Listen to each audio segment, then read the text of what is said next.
Last time we spoke about Admiral Togo's struggle to destroy or firmly blockade the Russian fleet at Port Arthur, and the bloody battle along the Yalu River. Admiral Togo had a tough time getting the Russians to come out to play with him. Ultimately, Admiral Makarov had been a gleaming hope for the Russian Navy, but his death spelled utter doom to them as well. Now that the Russian Navy was effectively bottled up in Port Arthur and unwilling to come out again, the land campaigns of the war would begin. As the 2nd IJA was landing along the Leong Peninsula, the 1st IJA of General Kuroki were going to have their very first great battle of the war at the Yalu River. Kuropatkin did not want to defend an area so far south near Korea, but Alexeyev forced the issue and thus the Russians made a doomed defense at Yalu. Utterly defeated, the Russians now had to flee north.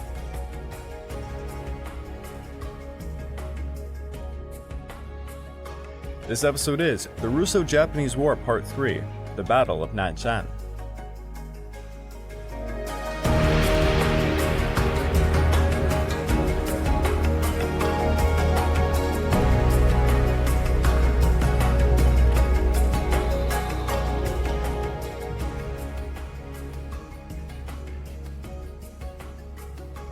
Welcome back to the Fall and Rise of China podcast. I'm your dutiful host, Greg Watson. But before we begin, I just want to remind you all that this podcast is only made possible through the efforts of Kings and Generals over at YouTube. Perhaps you want to learn a bit more about the history of Asia?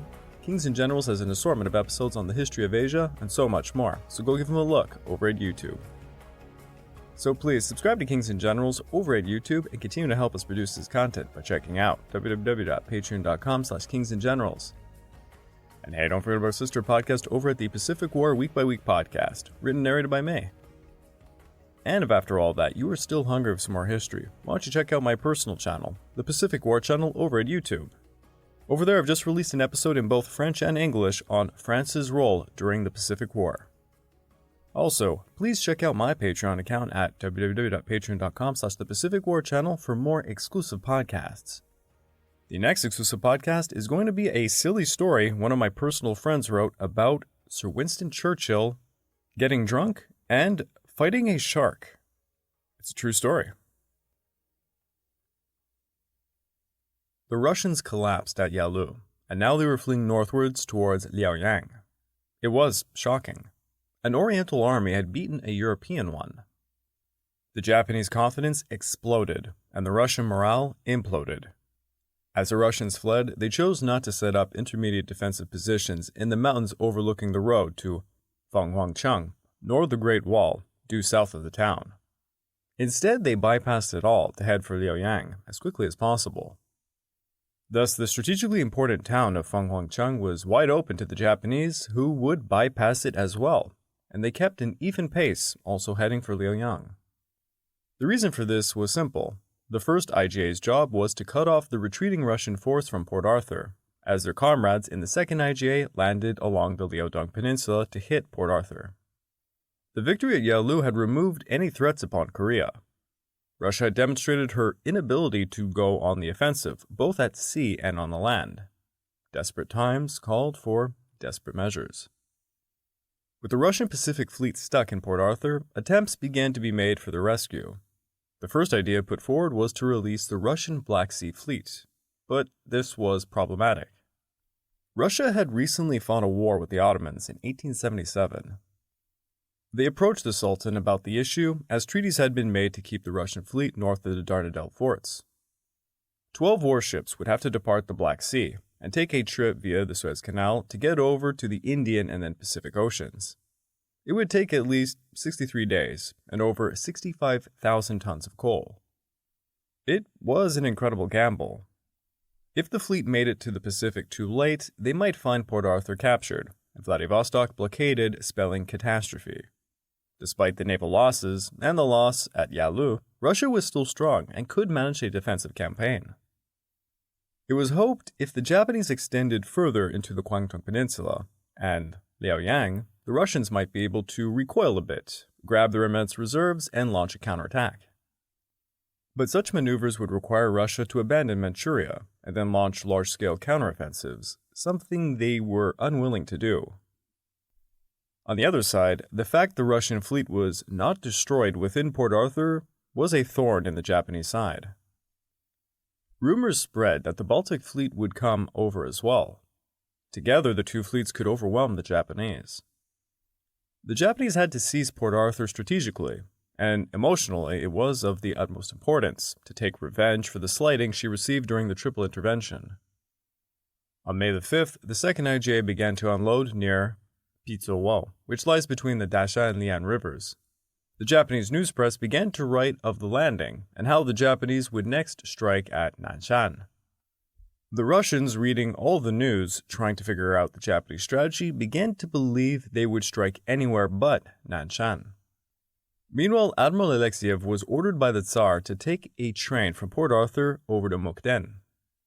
This left General Stoessel in command of the Kwangtung Peninsula, General Smirnov in command of Port Arthur's fortress, and Admiral Wittgeft to lead the trapped naval forces. On May the 6th, Alexiev gave firm advice to Wittgeft that performing attacks upon the Japanese transports currently unloading freely upon the Leong Peninsula just some 60 miles east of him would be, quote, desirable. He did not give him a direct order to do so, however, so Wittgeft got his war council together to discuss the matter. No senior naval officer was willing to take initiative on their name. As you can imagine, it was a case where no one wanted to give the order fearing repercussions, including Alexiev. Thus Wittgeft calculated the safest decision was to do nothing and await the Baltic Fleet. The naval officers watched as most of their high-caliber guns were removed from their warships and added to the land defenses of Port Arthur. General Oku's 2nd IJA consisted of the 1st, 3rd, and 4th Divisions. The first order of business was to seize Dalny, so it could be used as a landing and base of operations. To get to Dalny, they had to pass over Nanshan. It was a risky endeavor, as the Russians could potentially receive reinforcements from the north. Thus, Oku began his campaign by requesting reinforcements in the form of the 5th Division and the 1st Cavalry Brigade, though he would start his campaign before they could arrive. Oku ordered the 3rd and 4th Divisions to block the potential threat from the north, while the 1st Division advanced southwards to Jinzhou. Oku's intelligence indicated the 2nd Brigade of the 4th Siberian Rifle Division, led by Major General Nadien, had recently been reinforced to roughly divisional strength from Port Arthur. At around 12:30 p.m., Oku's 1st Division and Nadien's force ran into another, and after losing 150 men, Nadien pulled back to Nanshan. Oku's small victory here managed to sever rail communications of the Kwangtung Peninsula from the north. For those of you without a map on hand, the Liaodong Peninsula and the Kwangtung Peninsula are connected by an isthmus around 4,000 yards wide. On both sides are muddy foreshore, which at lower tides adds another 4,000 yards of width. To the east is Dalny, or Dalian. To the west, Jinzhou Bay. Southwest, some 35 miles, is Port Arthur, with various large hills controlling its land approach. The most forward of these is Nanshan, a feature to the sea with large guns, that had to be overcome to get to Port Arthur. The position overlooked 4 miles to the east, where there was the 2,200-foot-tall Mount Samson, and to the southwest was Nanquangling. The defense of Nanshan fell technically upon the commander of the 4th East Siberian Rifle Division, Lieutenant General Foch, but in reality it would really fall upon Colonel Tretyakov, the commander of the 5th East Siberian Rifle Regiment. General Foch was what was commonly referred to as a police general, a general produced during peace times. Like so many of these types of men, he rose through the ranks as a military trainer, as an administrator, or just brushing the right shoulders. He was extremely susceptible of other commanders' ideas, and this would really mess things up for him. Now, Kuropatkin wanted to avoid another Yalu debacle, so he cautioned General Foch against fighting the enemy too long at the cost of a proper withdrawal. Kuropatkin did not mean to imply Foch should withdraw at all, just that he must not allow his forces to be obliterated. Now, General Stoessel also advised Foch. He told him to hold Nanshan and to go on the offensive as soon as the Japanese approached. These two contradicting pieces of advice would greatly confuse the battle for Nanshan. 2 miles behind Nanshan was a small town called Maoyitui, where the 13th East Siberian Rifle Regiment was, and another 2 miles behind them was the 15th East Siberian Rifle Regiment. Due southeast of them was the village of Lower Nanquanling, where the 14th East Siberian Rifle was stationed. Upon the narrow point of Dalianwan was a battery of heavy guns looking over the Han Bay, where the gunship Boible was patrolling. Boible was sealed in by minefields, hoping to lure in some IJN warships. Colonel Tretyakov had 8 companies in his front line, 1.5 companies in local reserve, 2 companies of the 13th East Siberian Rifle Regiment in general reserve, and some scout forces of the 13th and 14th East Siberian Rifle Regiment. In all, he had roughly 2,700 riflemen. Due north of him lay 3 IGA divisions of the 2nd IGA. The 3rd IGA division was just released from her holding position as the 5th IGA division had just arrived to the scene. On the 19th of May, the 10th IGA division landed at Takushan, completely unmolested. The landing was done to confuse the Russians and to offer flank protection. The 4th IGA division advanced from the direction of Jinzhou, taking the right flank. The 1st IGA took the middle, and the 3rd the left. The 2nd IGA had a total strength of around 38,500. 31,000 or so were riflemen. The Russians had a potential 17,000-man strong army to toss at the incoming Japanese, but ultimately only 3,000 would participate in what was the Battle for Nanshan. Colonel Tretyakov had personally aided in the fortification of Nanshan during the Boxer Rebellion and the war in Manchuria. At its height, Nanshan was equipped to be garrisoned by 2 battalions and 90 guns, but its maintenance had really fallen apart by this point. When the war broke out with Japan, the Russians sought to repair and refortify Nanshan, and they hired 5,000 Chinese coolies for the work. Amongst them, in disguise, was Colonel Duo of the IGA. The eastern face of Nanshan held minefields and barbed wire fences over which the Russians held excellent fields of fire.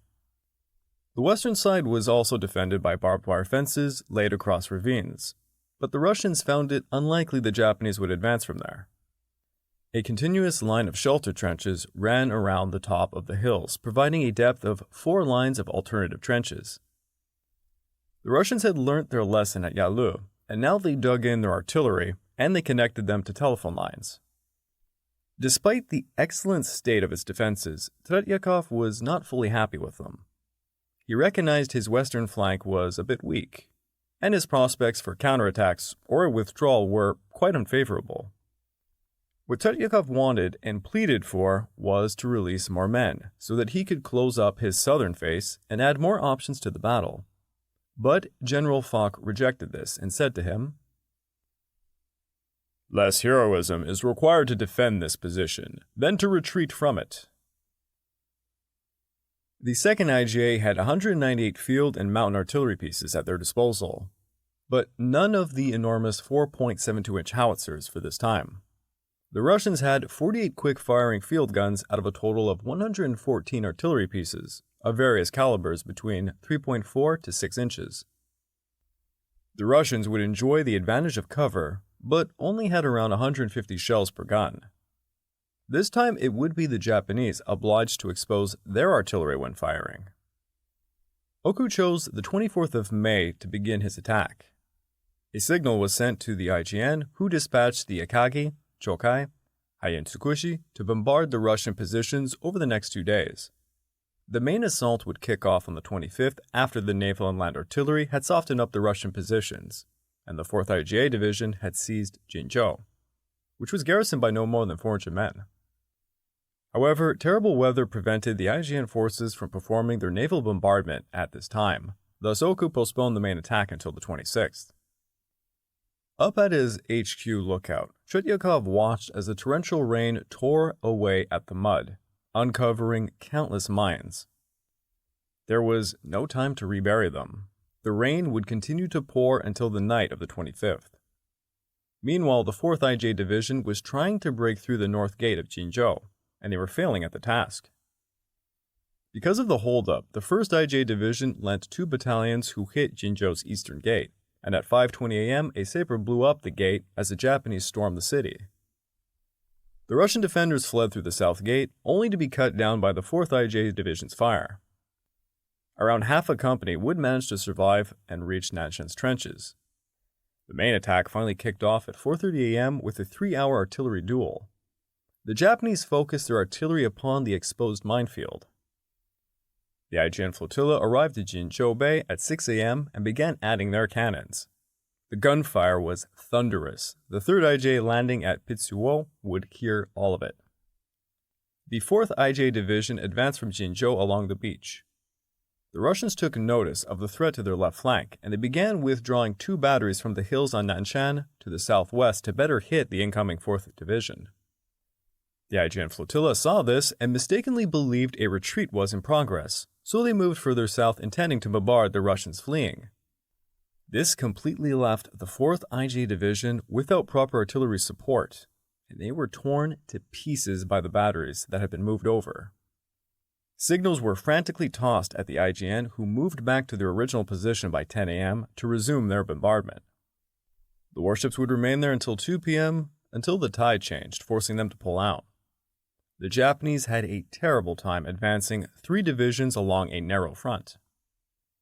Military advice of the day would have been something along the lines as Algerian tactics, a colloquial term for the type of frontal attacks the French had made during their campaign in North Africa.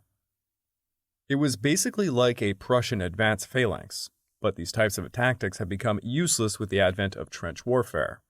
Oku preferred a 3-pronged simultaneous advance. By midday, the Japanese believed the Russians were shell-shocked by the artillery and IJN gunfire, so 2 battalions were sent forward to seize the first row of trenches. A correspondent for the time had this to say. At first, the straggling walls of Maojiaying gave them some cover, under which they had a moment's breathing space. Then the gallant little infantry press on again upon the breast of the slopes of the Russian position. It is an almost impossible task. As yet, the defenders are not sufficiently shaken. An avalanche of concentrated fire from the infantry in the trenches, the machine guns in the Russian works, and the quick-firing field artillery supporting the defenses strike the Japanese to the full. They melt away from the glasses like a soldier before the flame of a blowpipe. A few who seem to have charmed lives struggle on till they reach the wire entanglements. It is a vain, if heroic effort. Wasted within 15 minutes, these 2 battalions cease to exist, except as a trail of mutilated bodies at the foot of the Russian glacis. The 1st IJA Division was now halted 300 yards from the Russian trenches. 2 out of 3 battalions in the reserve were moved forward. The 3rd Division was under enfilade fire coming out of the southern shore. The 3rd Division received the last reserve battalion to keep up their advance. The Japanese tossed over 9 charges at Nanshan throughout the day, but by 6 p.m., the battle had reached a stalemate. Both sides had exhausted the majority of their artillery munitions. Tretyakov had tossed in his local reserve to his right flank, and he had held off 3 Japanese divisions quite well. To his rear, General Foch held the reserve 13th, 14th, and 15th East Siberian regiments. Tretyakov had requested 2 companies, and although Foch promised to hand them over, they had not come. Foch refused to hand over the forces because he was convinced the Japanese were going to land behind Tretyakov's position. Tretyakov's right and center were holding well, but the constant shelling was taking a toll upon his left flank. The 5th and 9th companies were down to half of their numbers, under the intense artillery fire, and the 4th IJA Division was beginning to drive them out along the coastal area. The 4th Division had waded through some deep water and mud under fire against the Russians. Tretyakov had asked for his expected 2 companies from Foch to reinforce the left flank, but they would only arrive at the last minute, and by that time they were pretty much useless. A dispatch from Reuters said of the collapse of the left flank, "When the Russians finally retreated, the water was literally crimson." Upon breaking the left flank, the Japanese turned inland to pursue them as they fled through the ravines. General Foch was at his forward flank, and he saw this and immediately ordered his companies to withdraw, but he failed to pass this knowledge over to Tretyakov, who was trying to salvage the situation. As the Japanese advanced up the feature, their comrades in the outer flank and center surged forward, causing an onslaught. The Russians were tossed into confusion, seeing some of their forces in the failed flank withdraw. Some began to withdraw to the next line of trenches without orders. Some stood their ground. Tretyakov toured the front to assess the situation, and he saw a munition dump at the railway station of Tafangshan suddenly explode, killing nearly 20 men.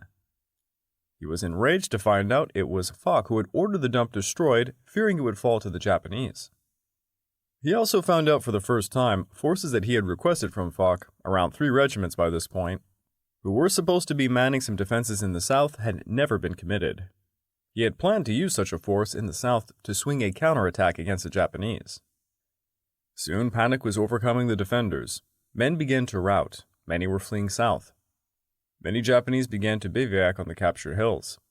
Tretyakov attempted to restore order, and he managed to pull his forces together to make a more orderly withdrawal. His men had fought very well, losing 450 during the proper combat, but when the routing began, he had lost 650. He was enraged, and he threw scorn all at Foch. At 7:20 p.m., the rising sun flag was raised over the heights of Nanshan. By 8 p.m., the Japanese were now eating their dinner upon their prize. The Japanese had suffered 739 deaths and 5,459 wounded. Amongst the dead was 26-year-old Katsuzuki, the eldest son of General Nogi, a veteran of the battle for Port Arthur in 1894. He died of his wounds on May the 30th of 1904.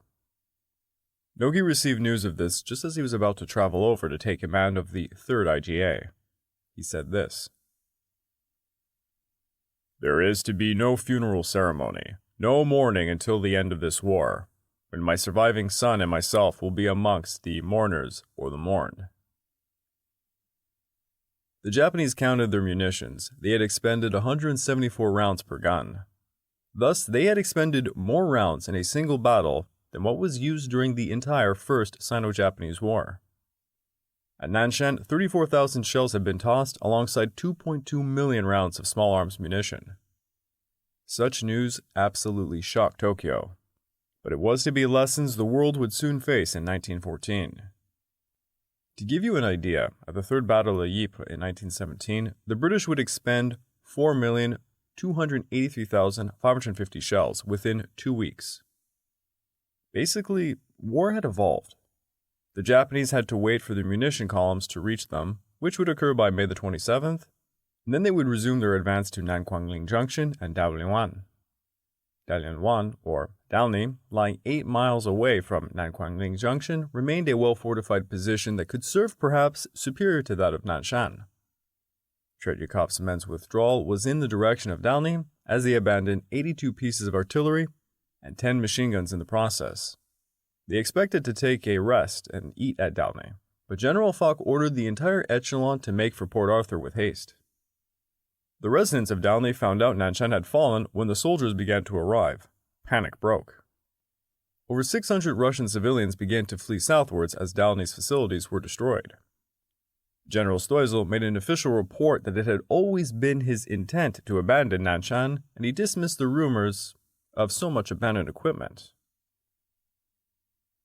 These were old pieces of Chinese equipment from 1900. When Tretyakov's men arrived to Port Arthur on May the 30th, Stoessel shouted at them, "You are wretched, undisciplined corps of traitors, cowards and blackguards. I will try the lot of you by court-martial. How did you dare leave Qinzhou? Don't dare to show yourself in Port Arthur, lest by your presence you infect the whole garrison with your cowardice." Stoessel then, with reluctance, handed out the Cross of St. George to the wounded because it was the Tsar's orders to do so. Tretyakov would later write in his memoirs, "These were the sole recipients of the rewards for the Nanshan battle. Those slightly wounded received nothing for their bravery." And I think it should be noted, there were 3 unwounded men who received the Cross of St. George, for their bravery, of course, and one was General Foch. On May the 30th, the 3rd IGA Division entered Dalny uncontested, finding the town had been ransacked heavily by the local Chinese. Much of the food provisions had been dispersed, but the dockyards, 290 railway wagons, workshops, all of these were fully intact. The great port of Dalny was now in the 2nd IGA's hands. The Japanese 1st and 11th Division advanced through the 2nd IJ en route to the 3rd IJ of General Nogi. Nogi was given the daunting task of bringing Port Arthur to her knees. Now the Russians had fallen back to a 15-mile long line of defense that ran from Xiapingtao on the east coast all the way to Anxinshan on the west coast. Xiapingtao was roughly 18 miles southwest of Dalny, and Anxinshan was around 18 miles away from Port Arthur. The first line of the Russian defense was around the 800-foot-high Waitaoshan and the 1,000-foot-high Prominent Peak. Prominent Peak would later be named Sword Hill, or Kenshan, by General Nogi, and it would be vital to the security of Port Arthur, as it held an observation point that could see the movement of ships and overlook Dalny. So it was to be the first major objective required to be taken before a proper siege could be erected against the city. On June the 26th, Nogi had his men fight through the passes, who easily dislodged the Russian defenders upon Waitaoshan, but found Kenshan a much tougher nut to crack. A Russian naval force appeared around Xiaopingtao, causing a delay to the seizure of Kenshan. The Russians launched 5 counterattacks to try and retake Waitaoshan and to secure Kenshan, but they failed. When the cause seemed hopeless, Stoessel ordered his men to fall back 4 miles to the Green Hills to prepare the next line of defense. Meanwhile, General Nogi was biding his time, awaiting reinforcements and further supplies to be brought over to Dalny. By mid-July, he would receive the 9th Division to add to his 1st and 11th. Along with this, he would get 2 independent reserve brigades, a naval brigade and an independent mixed artillery brigade. The 3rd IJ were soon to be 60,000 men strong. On July the 26th, the 3rd IJ began an advance against the Russian defenses along the Green Hills. They would be formidable if it was not for their length and proximity to the railway, offering the Japanese excellent outflanking options. It took 3 days to break the Russian lines. The Russians had fought very well, suffering around 1,000 casualties, for the 4,000 casualties the Japanese would suffer. Nogi ordered the men to advance quickly and to not give the Russians a breath. The Russians pulled back to Fanghuangshan, known also as the Wolf Hills. Tretyakov had this to say: "I learned that our men on Fanghuangshan had hurriedly retreated into the fortress without offering any serious resistance to the enemy. This was extremely unwelcome news, for now we should have to come into direct touch with the enemy around the fortress itself." General Nogi's men were only receiving the first appetizer of the horror to come. The hill-filled path to Port Arthur enacted devastating casualties upon the 3rd IGA. But when they would be facing the real defensive lines of Port Arthur, such as the Orphan Hills and 203-meter Hill, the Japanese would learn what 20th century warfare truly had become. I would like to take this time to remind all of you that this podcast is only made possible through the efforts of Kings and Generals over at YouTube. Please go subscribe to Kings and Generals over at YouTube and continue to help us produce this content by checking out www.patreon.com/kingsandgenerals. And hey, don't forget about our sister podcast over at the Pacific War Week by Week podcast, written and narrated by me. And if after all that you are still hungry for some more history, why don't you check out my personal channel, the Pacific War channel over at YouTube. Over there, I'm just about to release an episode in both French and English on France's role during the Pacific War. Also, please check out my Patreon account at www.patreon.com/thepacificwarchannel for more exclusive podcasts. Next month's podcast is going to be on why the Japanese performed so many atrocities during the Second World War. The Japanese lost countless men, and even the eldest son of General Nogi on the formidable position of Nanshan. The Japanese were bleeding themselves in a new era of warfare to take back what they felt was theirs, the formidable Port Arthur. What more would it cost the Japanese? And that of General Nogi.